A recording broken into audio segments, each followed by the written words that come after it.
Welcome to this week's edition of Focus on Connecticut. I'm Tom Appleby, and a happy Thanksgiving to you. I looked up Thanksgiving, by the way, a definition in Wikipedia: a day of giving thanks for the blessing of the harvest, hope you did that, and for the preceding year. Lots to give thanks for many of us, but not for all of us. And today we're going to talk about some of those people who don't have as much as the rest of us. A new study is out, but let me put things in perspective for you first. The household survival budget, this is just getting by in the state of Connecticut. For a family of four, this is, in a year, $65,000 roughly. $65,000 to get by. We're not talking cable TV, Netflix, any of that. Basic survival. That requires $32.34 an hour, the living wage of $32. 51% of the jobs in Connecticut don't pay that. They pay $20 or less. This new report found that a family budget that enables not just survival, but self-sufficiency, so now we're talking cable, we're talking Netflix, that requires $111,000. There are a lot of people who are not making anywhere near the 111 and not anywhere near the 64,000. We're going to talk about those people. My guest today is Donna Frommer. She's an executive vice president with the United Way of Coastal Fairfield County, one of 16 in the state of Connecticut. Yes, thank you for coming by. Thank you very much, Tom. Thanks so for having us. So here is the report I'm talking about. Lou, if we can get a shot of that. This is the ALICE report. That's correct. It's an acronym for Asset Limited, Income Constrained, Employed. So that means, assets are limited, income is not what it should be to meet the household survival budget, but these people are employed. They're working hard, they're doing all the right things, but they're just not making ends meet. So this is already a step up from poverty. 10% of the state's households live below the federal poverty level, That's and later correct. we'll talk about whether that's an accurate number. But that's 24,000 a year. That's correct. 10% of the people in Connecticut are earning less than 24,000. Now your group is the 25%, which is earning somewhere above that, but below. That's correct. Below the threshold that they need. Which would be what? So for a family of four, assuming maybe two adults and two children, as you mentioned, the $65,000 is really what they need to actually just make ends meet. So we're not talking somewhere about between the 24 and the 60. That's right. That's right. So above poverty level is 24 and below 65,000. People are just barely making it. They don't have money for savings. They don't have money for college tuitions. They're not. There's nothing extra in that budget. It's just kind of getting through each day. Well, one of the eye-openers was, all right, 64,000, 12 months, maybe, but it's the extras. It's buying the clothing you need if the car breaks down. Forget college education. Right. It's just That's getting right. by day to day, as you said. That's right. And all it takes for folks who are dealing with this situation right now is for one thing to happen. One thing that just could push everybody over the edge of, being at the point of, having your home foreclosed on or, ending up homeless.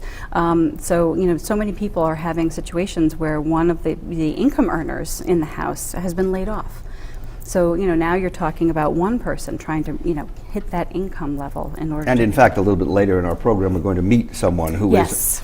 represents a family Yes, like exactly. that. One Yes, is she earning and does. one isn't. That's right. That's right. This adds up to almost 500,000 people in the That's state right. of Connecticut. That's right. Which is somewhere in the range of a sixth of the population, I believe. That's right. And what we're trying to do with the ALICE report is really raise awareness, because most people don't realize what a lot of these families are dealing with and how many families are dealing with this. So our hope is to really raise awareness and eventually be able to change some systems for ALICE families. Well, we'll talk about raise awareness. So okay, next time I look at a statistic from the government, I'll remember that there are a certain number of people. We need to do more than that. But most cities and towns, 70% of the cities and towns in Connecticut have more than 20% of their households. 1/5 are living below that ALICE threshold. So just to put it in perspective, more than 50% of the households in New Haven, Bridgeport, one of our communities, Hartford, Waterbury, and New Britain have income below that $64,000 level. 29% in Stamford and Norwalk, 35% Danbury, 38% in Bristol. So it's a huge percent of the population. It is, and the other thing about ALICE that we're trying to convey to people is ALICE is in every town and every city. This is not something that is particularly for cities only. We have families in every one of our towns in Fairfield County who are suffering. And these are people who we can't do without in the workforce. They're nurses' aides, and they're people who are caring for our kids and our parents. They're people who are fixing our cars. These people are a critical part of the community and the economy in Connecticut. I think that's a really important point. In reading about this, I could hear some elements of our population saying, well, these are people that just need to pull themselves up by the bootstraps. As you point out, they're doing that. They're working. That's right. They're working hard. They're doing everything right. And because of circumstances and because of the challenges of living in a high cost of living area, it just is difficult for them. And they're doing all the right things. Well, when we come back, let's talk some more about these numbers, because wait, it gets worse. Not exactly a good tease. Stay with us. We'll be right back.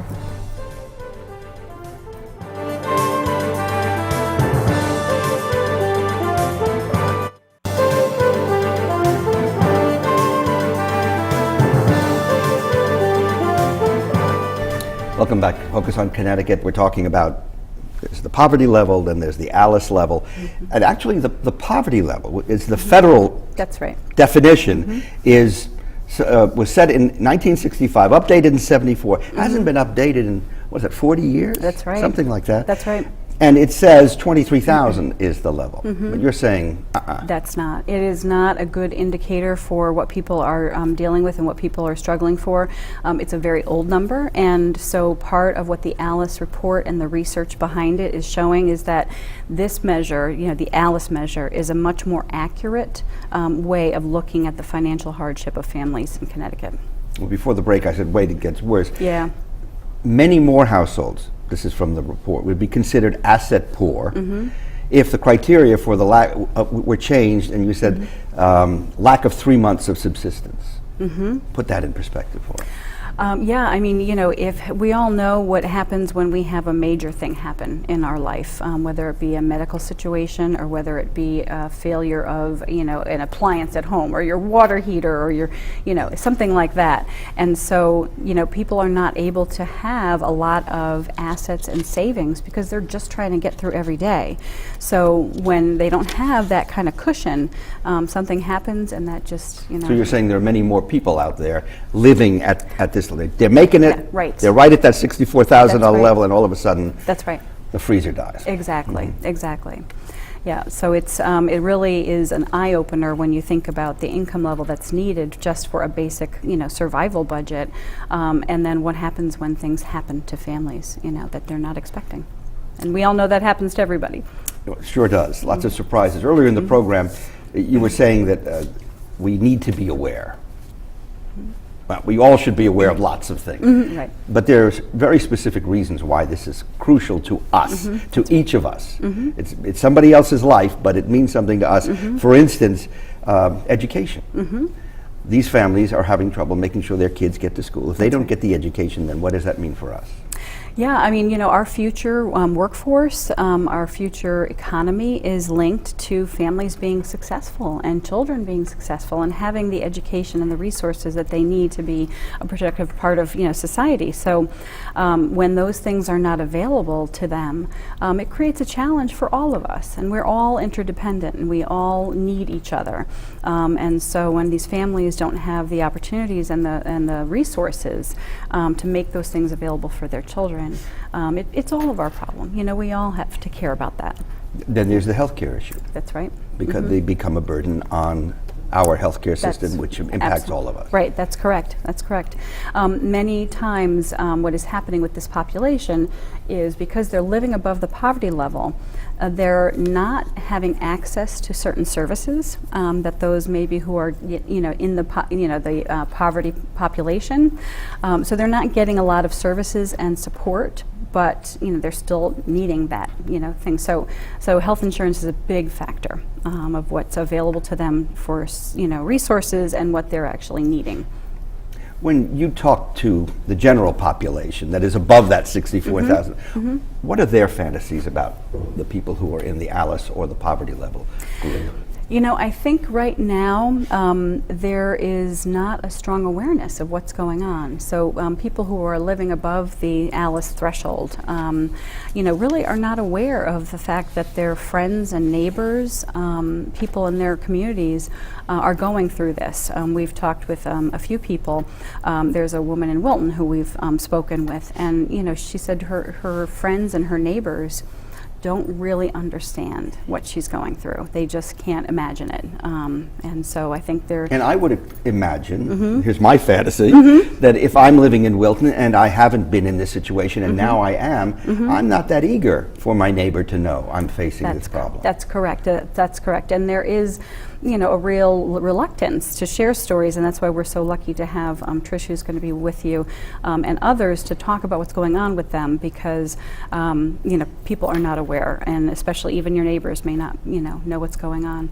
And it's very hard for people too who are living in communities where they see their neighbors being able to provide things for their children. You know, this woman, you know, looks at the fact that her neighbors were able to send their kids to a vacation in wherever, you know, and she's barely just trying to get food on the table for them, you know, every day. So it's really difficult. There are services that the government provides for those who are in extreme poverty. Are there the same level of services for those in the 64,000 range? No, there are not. There are some things that families can do. They can, you know, try to get through their town social services. They can get things like, you know, utility assistance. There are food pantries and, you know, that kind of thing. But when it comes down to actually getting credits, you know, foods, you know, stamps, you know, things that are going to help them pay their bills, get to, you know, from day to day, it's not available to them because they're technically not considered living in poverty. We're going to take another break. When we come back, as promised, we're going to meet someone who is, quote, a face of ALICE. Stay with us. We'll be right back.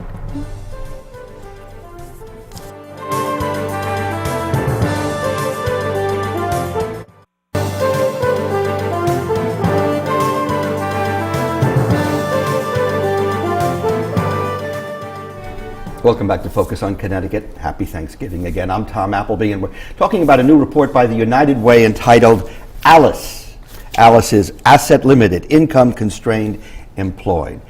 It's a group of people who are earning above the poverty level, but really below the level you need to get anything above and beyond basic subsistence. Let me reintroduce our guest and another guest now. Donna Fromer is the Executive Vice President with the United Way of Coastal Fairfield County, and now joining us is Trish Kalaman, whom we are calling a face of ALICE. Thank you for coming by. Appreciate it. In reading up on this, we all bring certain set ideas of groups of people who fall into categories. 82% of Connecticut's 1.36 million households are headed by someone who is white. 74% of ALICE households are headed by white. So it isn't just the inner city communities, it isn't just minority communities, it's all communities. As I said earlier in the program, a huge percentage, like half of many of our communities, fall within this category. That's correct. Tell us a little bit about your situation, why you're in this category. Well, we have 3 children, my husband and I. He works full-time, but his income isn't apparently high enough. And I can't work due to needing to be there for my children, who have 2 of them have some medical needs. So that, right there, we were talking about the crisis situation. Right. As soon as that comes along, one income is out the window. Right. And if I'm working, I can't be at all the meetings they need me to be at and, you know, tend to their needs. So how do you make do? If you have the one income, and we know that's about halfway, given the statistics we've had between poverty and the top of the ALICE levels. How are you doing that? I don't know. We're barely scraping by. We use our friends, our family, United Way. We look for services where we can, but we don't want to abuse, you know, getting help where we can either. It's just, you just kind of do it. You scrape by. We don't fix things if they don't need really to be fixed. And even if they do, we don't fix them. We just find another way to make it around. You know? Do you feel that people treat you with the same degree of respect that others get? Do you No. think? No. Not at all. Those that do know our situation, they tend to look down and again question, well, why don't you get a job? So And they're checking your bootstraps to see if you've been pulling yourself Absolutely. up by them. absolutely. And recently, since this report's come out, some have reached out a little more and have been more understanding. But not everybody's there yet. What more could be done for your family?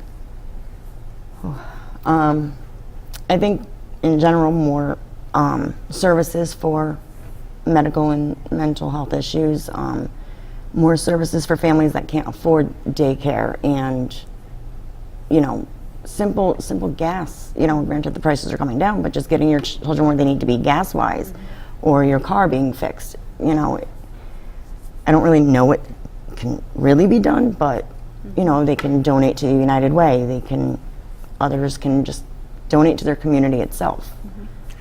I imagine there are people out there saying, sorry to hear about this. It sounds like a terrible situation. But you know what?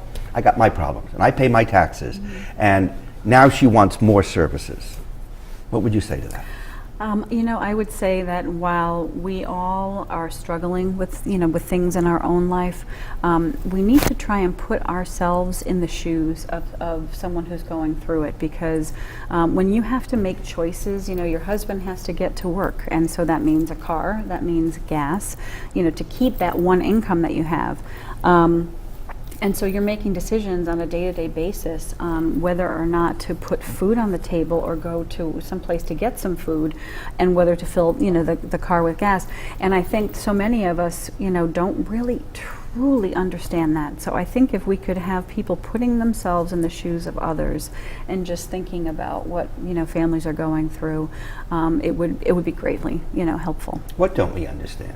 When you look at those of us who are above the Alice level, what don't we get? That we're not just sitting back looking to collect and have everybody run to you and give and give and give. We don't want to be like that. We want to do it all ourselves, and many of us don't want to ask for help because it makes us feel not so good about ourselves. So I don't want people thinking that I'm sitting home eating bonbons when I'm really not. I'm out trying to do what I can for the community and to be there for my children. Phone calls come at last minute. We need you here, and and usually for the children, I'm immediately there. If I get a job, what job is going to say, "Oh, they need you. We'll see you later"? It doesn't happen. So I don't want people thinking that we're just sitting home looking for handouts by any means. And that comes into them. So that's really the employed part of Alice. So the asset limited income constrained employed. These are people who are working very hard and have never needed to ask for help, before. And so No, we didn't. it's a hard thing to do. I'm going to take one last break, and when we come back, let's talk a little bit about some of the major solutions that your organization has looked at. One more break. We'll be right back.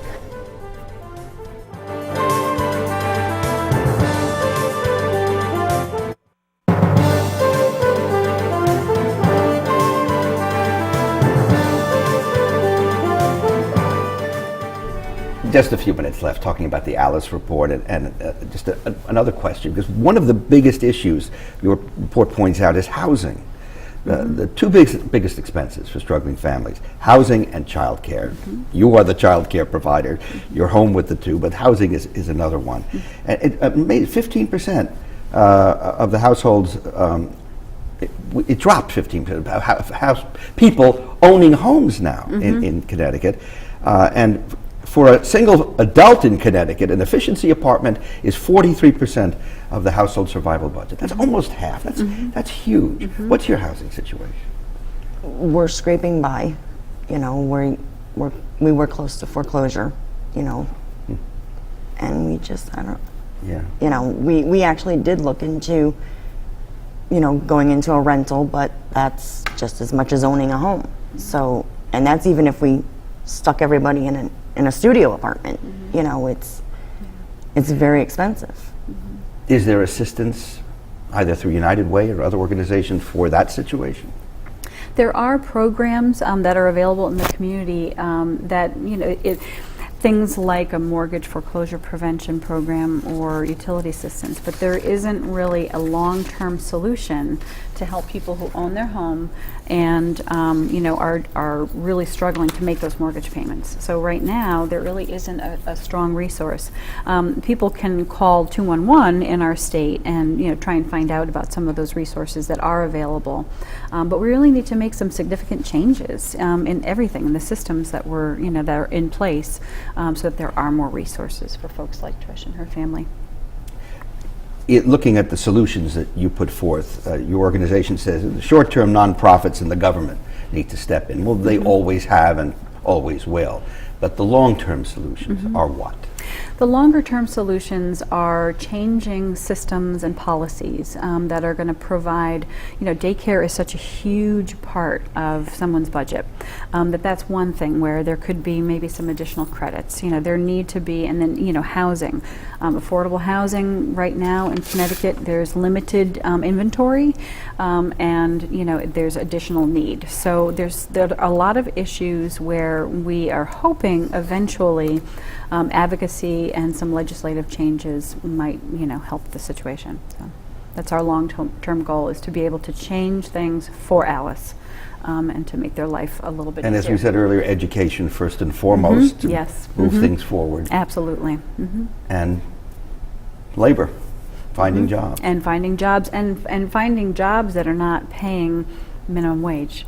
And that not paying, $20 an hour when you need an income of $30 an hour. So yeah. Well, I thank you for coming by. Oh, and- thank you, and Tom. Explaining a little bit about what's out there for a huge segment of our population. Thank you Thank you. for sharing your story with us. We wish you the best of luck. If you'd like to learn more, by the way, about the Alice report, and it's extensive, let me tell you, we have information on our website, news12.com. Also, there is going to be a film, Paycheck to Paycheck. It'll be held in Stamford Monday, December 8th, 5:30 and 7:30 at Ferguson Library, and there'll be a discussion with the United Way afterwards as well, so you might want to take that in. So, thank you. Happy Thanksgiving to you. Please stay tuned. The news continues.